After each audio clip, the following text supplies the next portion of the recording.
Alright guys, so first thing we're going to do with this assignment is get ourselves a value scale set up.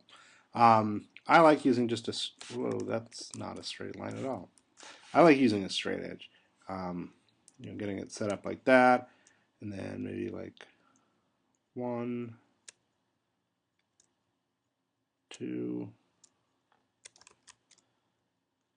3,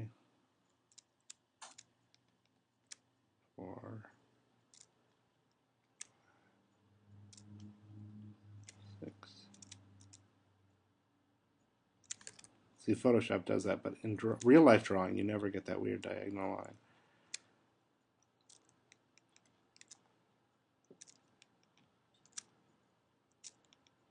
Okay, so 1, 2, 3, 4, 5, 6, 7, 8, 9, 10. Okay, then I'll use my straight edge over here. And then from there, just erase it out.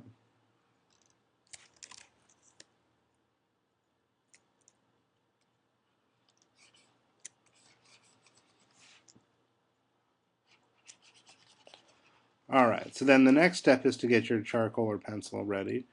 And really when it comes down to it is it's a matter of control.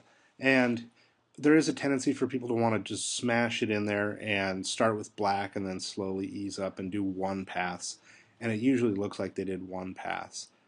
For me, I like to do it much slower and come in. Let's back that up. So we'll leave white where it's at, and then we can sort of quickly stick these guys in here. And I think if I was to do it, with a pencil, I would start and just carefully, gently, lightly build it in like that. You don't want to go too fast. If you do it in one take, it's going to not work. You're not going to get the subtlety there that you need.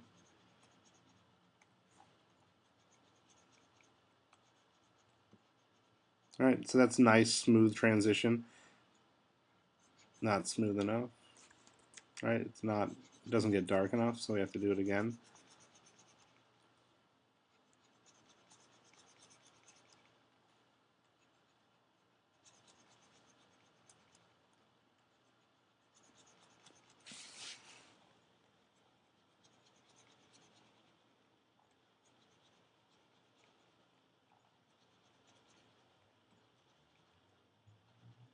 And there we go. So then, you can do it a little bit there, bring it out, darken some of those.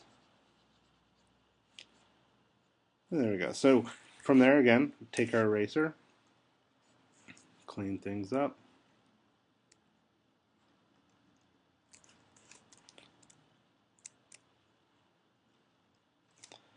Or, masking tape. You can just have a piece of masking tape over the whole thing, peel that up, and there you go.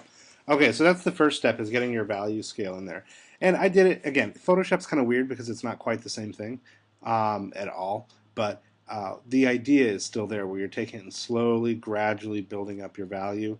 I would say if I was using a pencil on this one, I would probably start with a 6B, maybe a 4B, and then I would hold it by the back end of the pencil, not even the tip, and I would let just the weight of the pencil slowly dust itself across the page. Okay, so then the next thing we're going to do, and starting this week is where I really want you guys to think about using a gray ground to start with. White paper is pretty tough. So, what I personally like to do is cover things with gray. Okay, so we can start doing that right now. Just give it a little bit of gray. You can, again, similar to what we did over here, you can just kind of dust the whole area. Your erasers are going to be crucial for this because that's how you're going to be drawing white, so just kind of keep that in mind. And then, start to get your motion going. We can get our sphere here. I don't know, let's pretend there's a light source up here.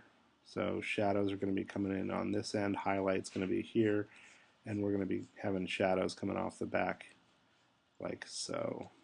So again, I've got this pretty toned down as far as the actual value goes, so I'm going to start coming in, adding that value in there, getting those shadows going.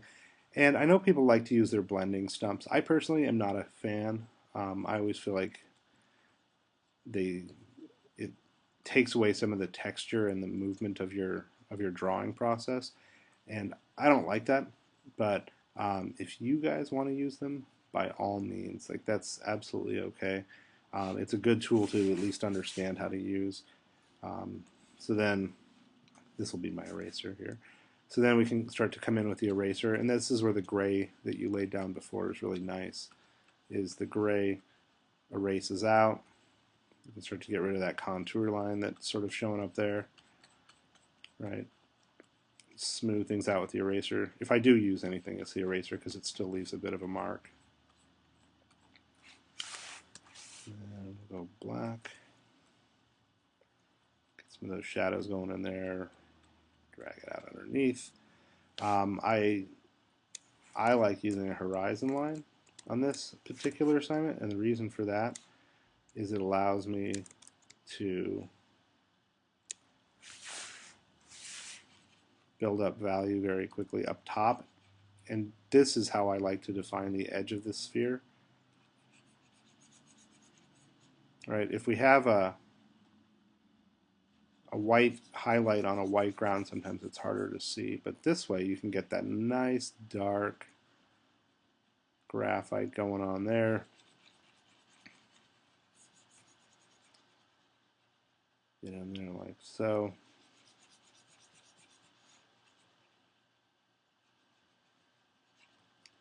Maybe even a little bit darker. That's up to you. I mean, this is sort of stylistic approach. It doesn't have to be like that. But this, like that works pretty nicely there. Got that background going. I'm going to use my eraser again just to clear up that edge, clean up those lines there, round it out a bit. And then there we are. So I think that worked out pretty nicely. If you want presentation, you can clean it up. Maybe mask it off beforehand. That sometimes is really nice. Or you can actually just take a photograph of your drawing and then crop it in Photoshop and put it like that. So anyway, that should get you there. Slow buildup of material. Do not hit it all at once. I figure if I was doing this in pencil, I'd probably the darkest areas would have maybe 20 layers of graphite, 15 to 20 layers of slowly built up graphite. Up in the white area would have just that light little gray bit that we started with. That would be erased out. And then, yeah, lots of time sort of building it up. So, all right, let me know if you guys have any questions about this.